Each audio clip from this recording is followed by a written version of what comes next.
Nalipasan na ng Pasko at bagong taon ang 6 na balikbayan box na ipinadala mula Amerika noong pang Setyembre 2024. Ngayon, bare months na naman, pero hindi pa rin niya nakakarating sa mga dapat makatanggap kahit nakailang beses nang nag-follow up. Nakatutok si Maris Umali. Ito sana ang 6 na balikbayan box na may mga pagkain, damit at school supplies na ipinadala sa pamilya ni Jalwinder ng kanyang mga tiyahing OFW sa Amerika. September 2024 ito ipinadala sa pamamagitan ng freight forwarder na Makati Express Cargo at matatanggap dapat November hanggang December 2024. Wala pa rin pong dumadating, isang taon na this month po yung boxes po na pinadala po sa amin. Pinaghirapan ng mga tita namin na dapat na ibinibigay sa amin. Hindi po napakinabangan yung mga padala. Tapos dugot pawis po ng mga tita ko yung pinuhunan nila doon, nagdo-double job, nagtatrabaho sila kahit may mga sakit po para lang makapagpadala po sa amin dito.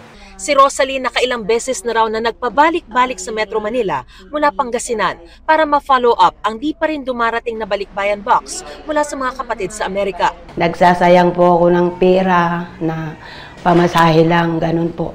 Tapos mga trabaho po na naantala. So, nagsasacrifice po ako. Hindi kami pinapansin, ma'am. Kabilang sina Jalwinder at Rosalie, sa maraming kababayan nating hindi pa rin nakukuha ang mga balikbayan box.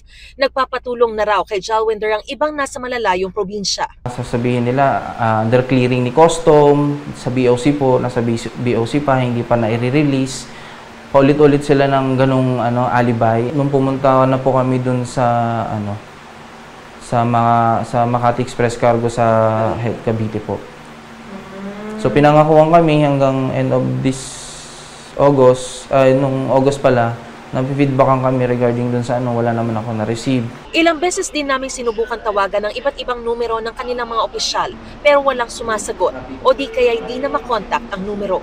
Nananawagan ang Bureau of Customs sa mga nagrereklamo na pumunta sa kanilang tanggapan. So itong 4 months to 1 year na pagkakadelay, ito unjustified ito, no? Wala itong paliwanag. At itong sinasabi nilang nasa customs ang problema ay ko to kaagad, no?